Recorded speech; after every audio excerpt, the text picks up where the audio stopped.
but you got to also look at the bigger picture, and I think that's one of the key things in running a business is just kind of looking at that bigger picture and thinking, okay, that's going to cost me money, but ultimately the client's going to be happy.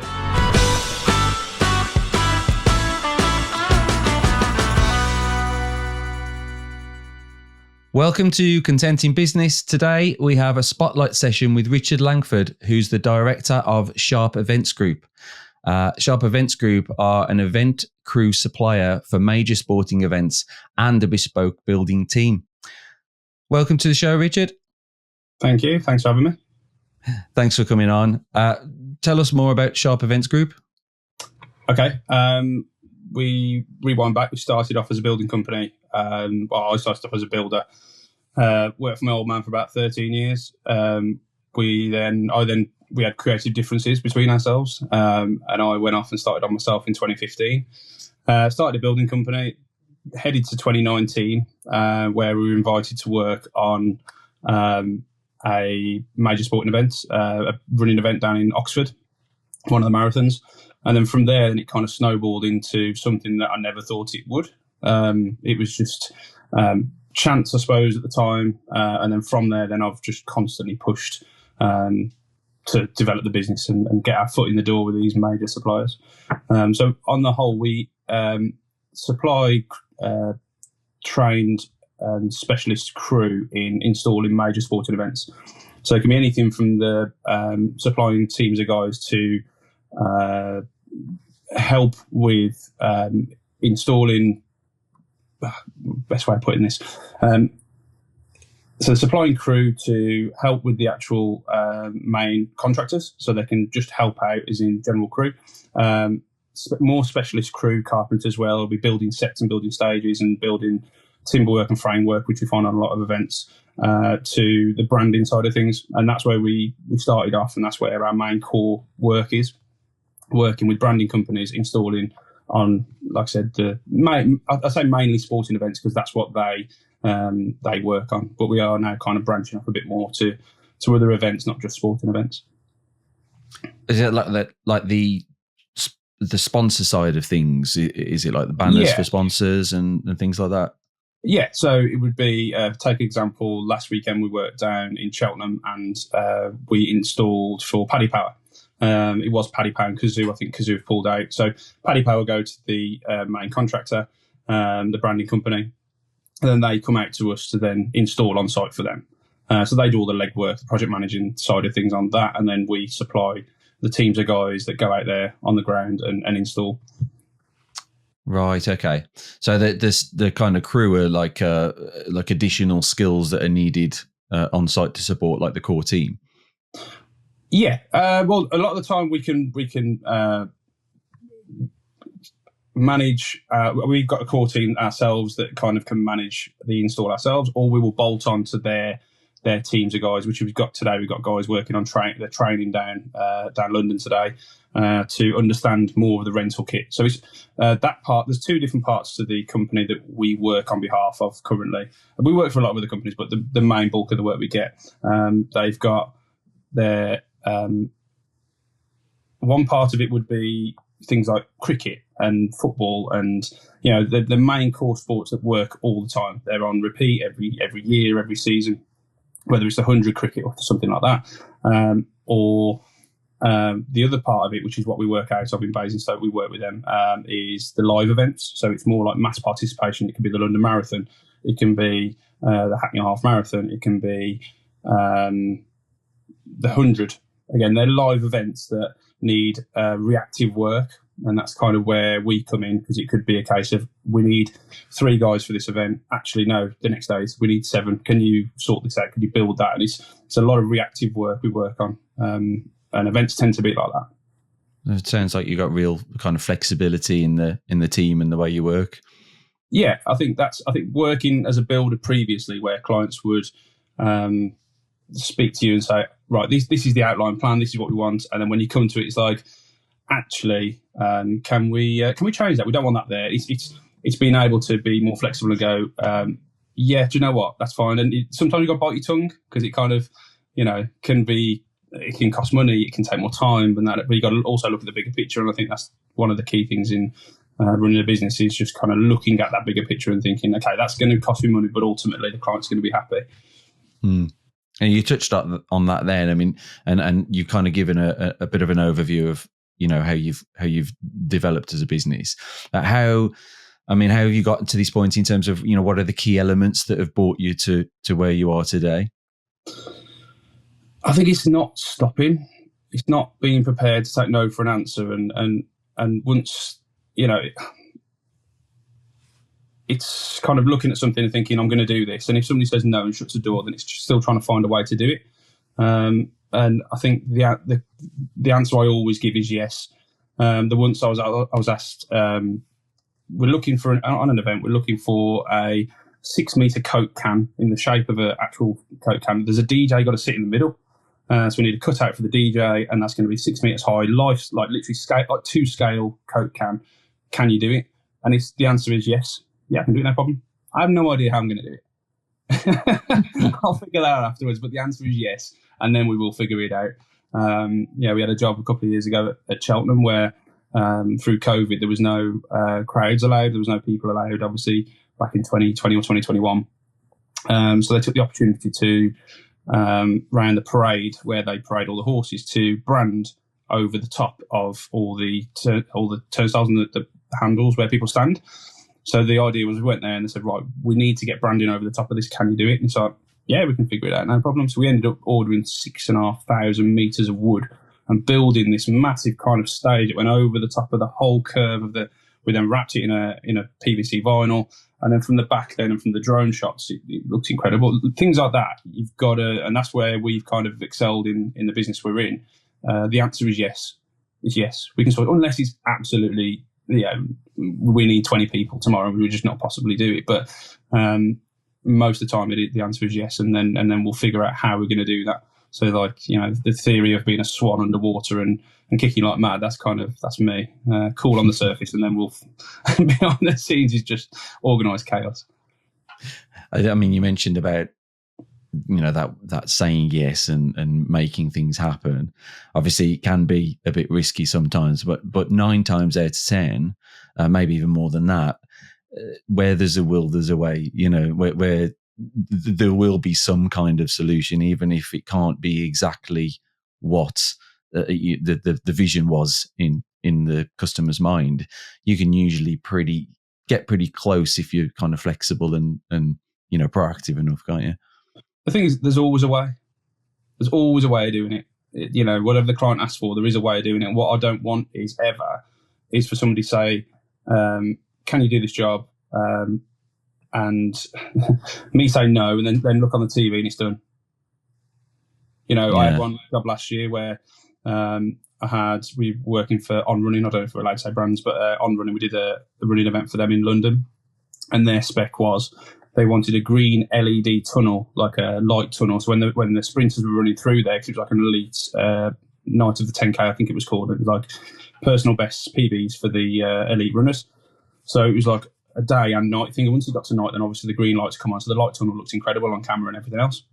So the scope was they want some framework to go around this marquee, and they want green lights to go through the middle of it. And an electrician, I was on some Zoom calls with them, and he was saying to me, it can't be done. What we'll do is we'll get a rope light and we'll do this green rope light and we'll put some black tape on it. And I looked at him and thought, that'll look rubbish. Like, I'm quite, that's one thing about me. I'm quite stickler for detail. And if it's not right, we will do it again. I don't care what the cost is, it will be done again. And it will make sure that, because especially the way socials are nowadays and the way people can just post a picture online and say, is this right? Could this be done like this? Because you don't want any comeback on anything you do. So it can be done right. And you want to make sure you do it right first time. That's quite, anyway, on that, going back onto it. I spoke to the electrician, he's like, it can't really be done. We can do it this way. And I said, no, we'll find a way. And I was just online, what was on the Zoom meeting. And I found these lights, individual LED tubes. I said, it can be done, here you go. And the thing was, at points, I could have just turned around and gone, oh, okay, well, it can't be done, so that's fine. And ultimately, we lose money as a company. We don't get the job. The company I work for doesn't get the job. They push it back to the client to go, no, it can't be done. And then that chain of suppliers and all my guys lose that work. But instead, it's like, yeah, we can sort this. We can do this. I know there's a product out there that can be done. I don't know how we're going to find it, but we will. And And a lot of the stuff with the event side of things is a lot of that. It is kind of thinking outside the box a lot, without sounding cliche, of how we're going to do it. Not necessarily it can't be done, it can. It's just how, and then obviously applying the budget to that at the time. I suppose the thing is as well, it's not just that you've potentially lost that opportunity, it's the future opportunities, you know, especially if it is found out that something can be done after the fact and it wasn't done. It's like, well, I'm not going to go back to those guys again because they're you know, whether it's seen as negative or just, you know, just haven't got the skills or whatever, you know. So even if you take that hit on that particular job, you know, might erode your margin a little bit, might take your costs up a little bit, you're preserving that future opportunity as well. Yeah. And from the back of that London job, they had an event then in Paris, and then they had an event then in Vienna. So the kit that went to London went to Paris and went to Vienna. Off the back of that, then suddenly you've gone from, I don't know, let's say a £5,000 job to travelling across Europe for 21, 22 days, and suddenly it's a £20,000 job as a figure. You know, just it wasn't. But let's say, you know, it does bolt onto that, and I find that is something that in the events world is quite. There's a lot of links between that world, and especially the sporting events. You find that a lot of people go between similar events. A lot of freelancers, and a lot of networking happens through that. I've only just got off a call 20 minutes ago with one of my consultants who does the events, because we're chatting about something else on another business we're thinking about setting up.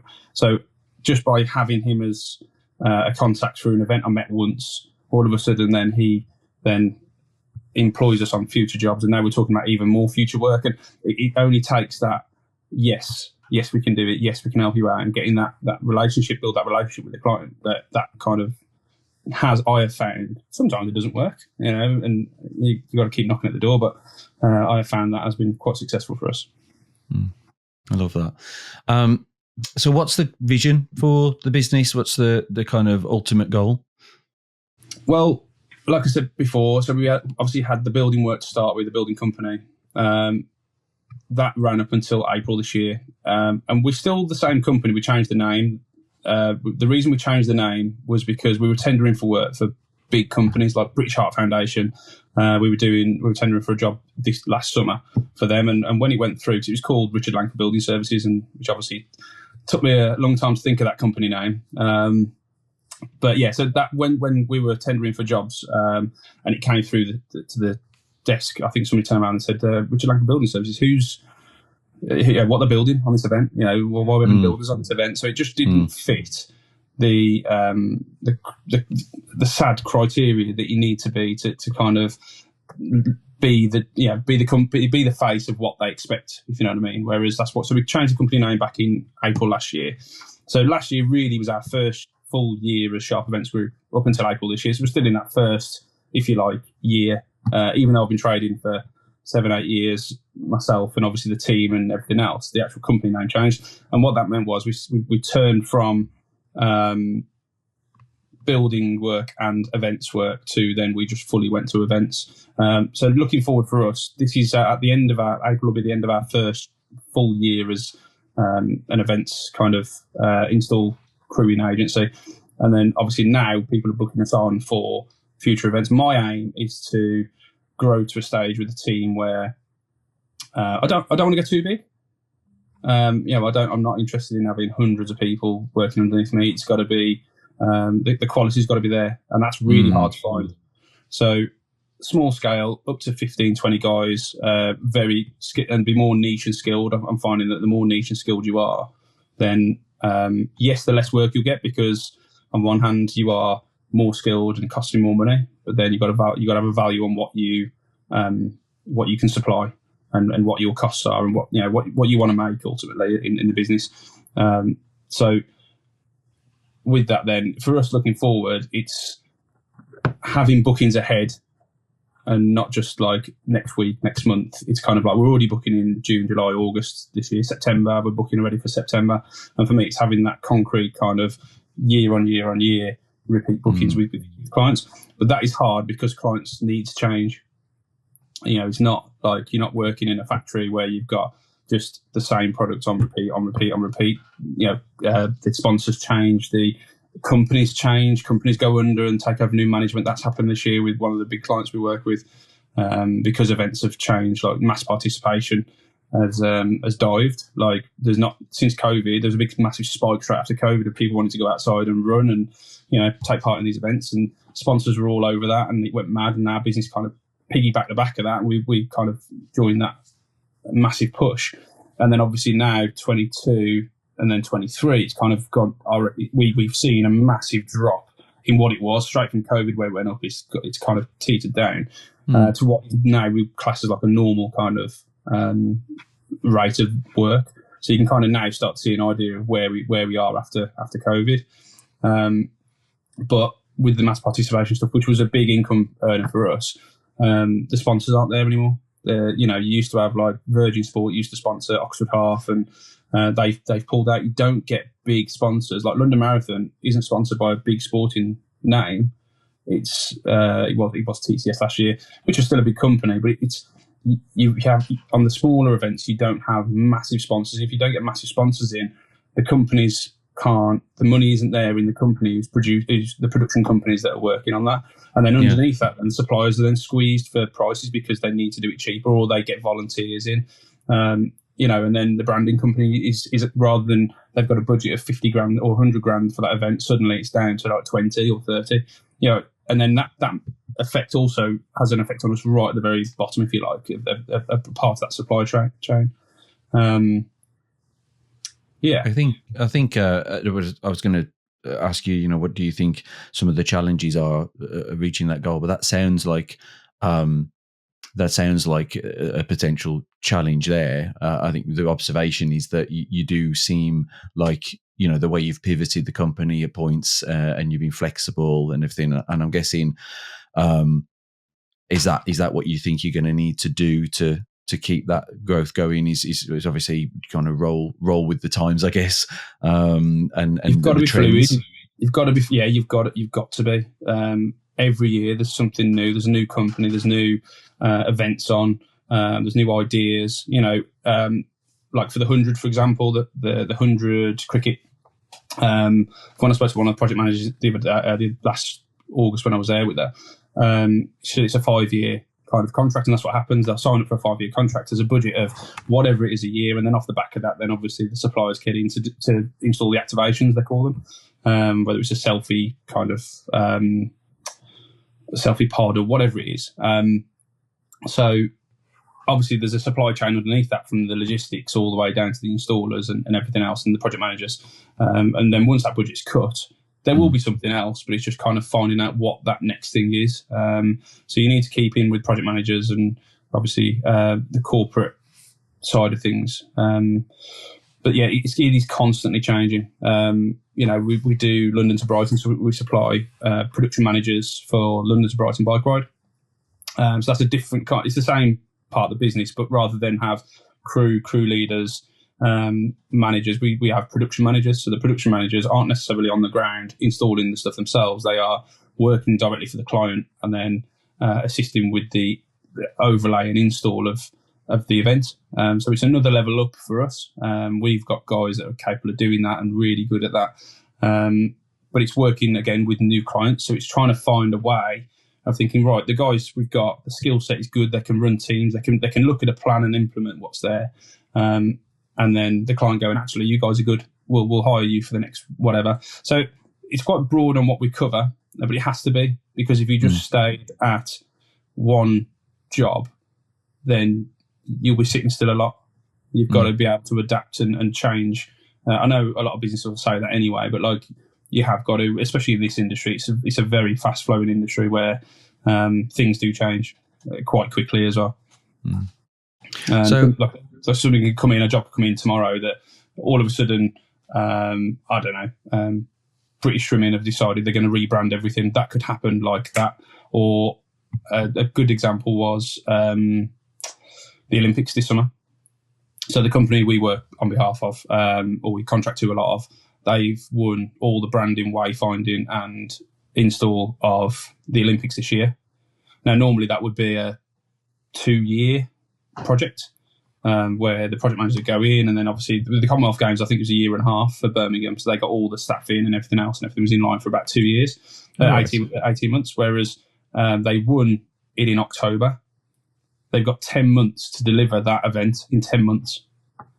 So the timescale on that is squashed down, which what it means is at the minute we've had a chat about potentially going out there. So we might be going out there to install some of the Olympics this year, which would be incredible to work on one of the biggest, events in the world. Would be for me. It's goals really on where we want to be, but it will be a last minute call if we get it, because they're so busy at the minute trying to go to venues, measure up, get the print ordered, get the banners done, get whatever. They're doing all that work, and eventually they'll go, right, how many people do we need to install this? They go, I need 10. Well, we haven't got 10. And that's kind of where you get the call. So you've got to be prepared that, and all my guys know that this summer, from July, August, we could have a call to say, can we have 10 guys to go out to France like that? Which is not ideal, because you want to be able to plan. But this is the whole thing about being fluid and working with what happens when it's a live event. And finding a way, like you said, about finding a way to make it work. Yeah. Yeah, definitely. Yeah. Oh, that's fantastic.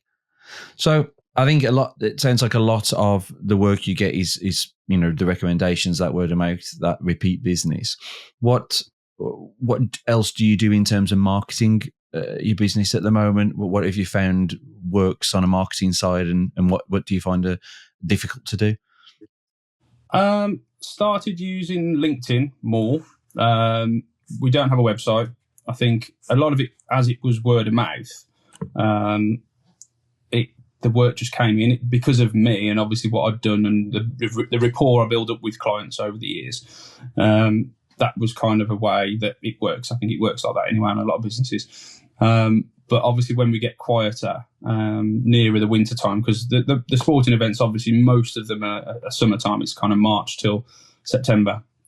And then from that then, obviously we've still got this machine of work. We've got workshop, we've got vehicles, we've got crew, we've got tools and everything ready to go. And you kind of like, you don't want to, you've had that momentum from the summer, which is amazing. Then suddenly it's like, the guys know that that's kind of the events industry.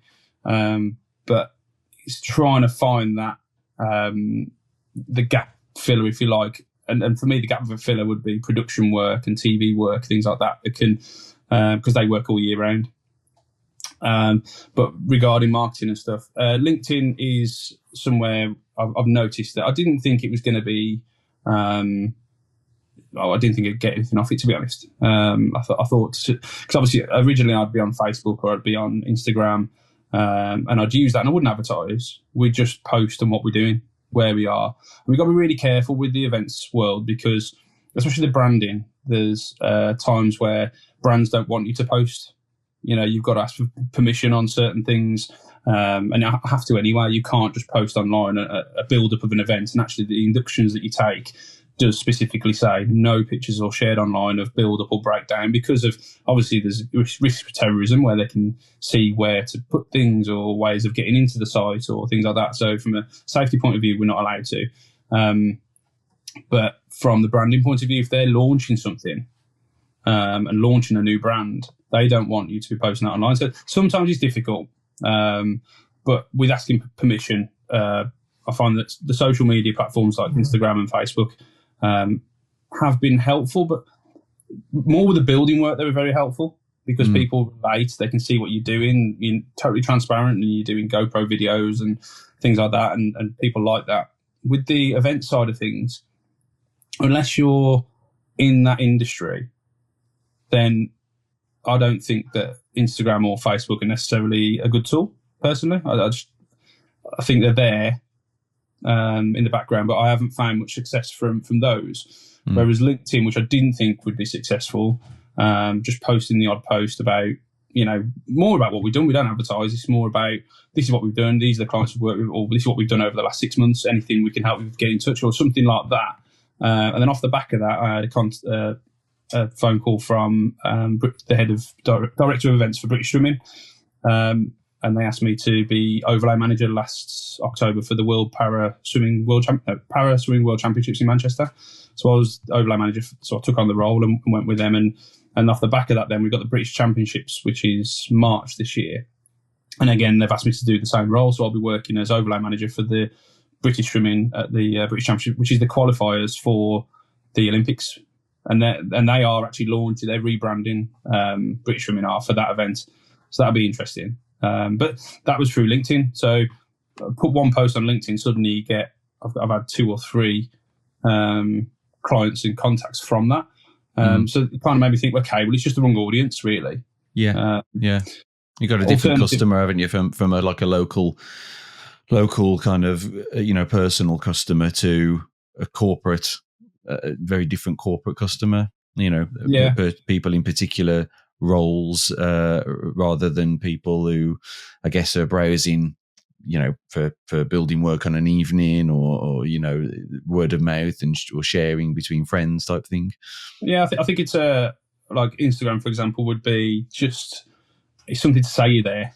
It's something to say if somebody searches you, it's like, oh, that's that company. And I don't think you're going to necessarily get work off that, but it's just something to be present. 100%. I've not pushed a website, but I think that's something I will now. I think it's just looking to push more work. I've gone directly to the companies. A lot of them I've probably sent 40, 50 emails, introduction emails, and just being a bit more bold. And just rather than sitting there hoping people kind of contact you, it's like, actually, I can see on LinkedIn they're advertising for, please make contact with us if we're looking to hire, we're looking for this. Well, I'm thinking, you know what harm can it do? So I've just sent emails directly to, it's got to be about 40 companies over the winter. A couple have come back, and all you need is 1 or 2 decent clients off the back of that, just from saying, hello, this is us. And it might be a little bit bold, but I've had people inbox me before, installers saying, I'm a high ropes installer. And it's not what we do necessarily, but there is obviously on branding, there'll be high rope stuff from that they can only specialise. They specialise in those installs. Now, if a job comes in where they say, we're looking at getting this banner put up on the Eiffel Tower, can you do it? And then the answer is, actually, I know this guy that's emailed me, that's got all the accreditation and all the qualifications he's got, and there's his background. Yes, I can actually. I can. Yeah, we can. We can sort that out, no problem. And it's, I suppose it's just, I don't mind that coming into me on the inbox. So I kind of think, well, on the reverse, it can sit in somebody's inbox for 3 months, but they might go, actually, you know what? I recognise that name because, again, like I said, a lot of people do link through. So it'd be interesting to see what comes off the back of that. And now with the event side of stuff, it's turn of January to March where they start booking things and looking ahead for the summer events. So now is a key time in getting your bookings in, because they will come in over the summer anyway, because there'll be last minute things, let down things, additional things from clients. But now is the kind of key time to be pushing the marketing for the business, I think. Yeah, well, yeah, it sounds like a really critical time if this is the period where people are actively seeking for the suppliers. Yeah, absolutely. Well, a final question for me is what with obviously your experience and your journey, what's the one piece of advice that you'd give to another business owner? Pricing is key. I think something I've learned that when I first started with a building and it's just me and a young lad and you're doing it for, in hindsight, not a lot of money and you're making profit. Profit is not a dirty word. And I think one thing I have learned with all this is you've got to work out your margins and make sure that profit's there all the time. It's hard to do. It is really hard to do. That's why not everyone runs businesses. And that's why I still look and think, well, I can do better. I can do more. There's a way I can progress this business and make more money. Whereas somebody might look at me and go, well, you're really successful. Well, for me, I'll look and go, well, I don't really see that as success. I see this as like, I'm still on the journey of like progressing, if that makes sense. But yeah, profit is not a dirty word, and don't be afraid of making your margins and standing your ground and actually walking away from jobs. I've had jobs where people want you to do it for X amount of money. You can go, before, when I first started, it's like, yes, I'll do it because I need the money. You need to build your business. When you actually stand back to say no, because I value my own time and money, I value myself and my business and everything I do at this, and you're asking me to do it for less, I'd rather walk away. and not be in the rat race to do things for nothing. And I think I find that with the work we do, a lot of the time it's like, oh, these guys are doing it cheaper. Well, at the time, sometimes you'll look and go, yeah, okay, I can lower my price, but actually, once you start being established in business, you shouldn't be. If you value your cost at that, that's what you should push forward. And I think the only way you can progress business is by actually standing by that and doing that. 100%. And not being afraid to make profit, because that's the key in a successful business. Yeah, you're absolutely right. I think that the key message there really is that value. You know, if you know that the value is not in terms of value, cheap value, it's quality value. It's the complete flip side of it, and that's usually the anchor that people place. Is it a price thing or is it a quality thing? And you can be a business that's focused on price, but inevitably you will have to be the kind of business that offers low quality. You know, if you're a business that focuses on quality, then you can command that higher price because it's value. It's the value in the quality that people are paying for. I think that's the key thing. It's making sure the quality is there no matter what, and being prepared yourself to take the hit, because sometimes if it's not right, you've got to in business you've got to take that hit to make sure it's right, because you do a crappy job for one client, you're only as good as your last job. And again, it's quite a cliche thing, but it is. You know, if you do a really bad job for that client, they will never book you on again. You do a good job for that client, you may have 10 bookings ahead, and that might cost you money to do that. And yeah, for me, it's cost me a fortune over the years just making sure that. And you take losses. You know, you have people roll on you and all that kind of thing. So, yeah, that's the key point I would make is just don't be afraid. If you're good at what you do, the money will follow. And like, I'm a stickler for detail and not being afraid to stand your ground, although awkward sometimes in awkward situations. You go, no, that's the cost, and being prepared to walk away for your own because you value yourself. I love that. That's brilliant. Well, thanks for joining us. That was a great conversation. Loads more insights for everyone listening and watching. Yeah, probably could carry on and have another conversation, maybe have another catch up in the future and see how things are going. Maybe after the summer when yeah, it'd be good. when you've had a whirlwind of a year. No, definitely. But so you can find Sharp Events Group online. For everyone listening and watching, we'll link to your social profiles for now in the show notes. And everybody as well, head to the Playfair website to catch up on all Content in Business episodes, like and rate this show. And please follow us for future episodes as well. So, and apart from that, thank you for listening and watching, everyone. And thanks, Rich. Cheers, sorry. Thank you.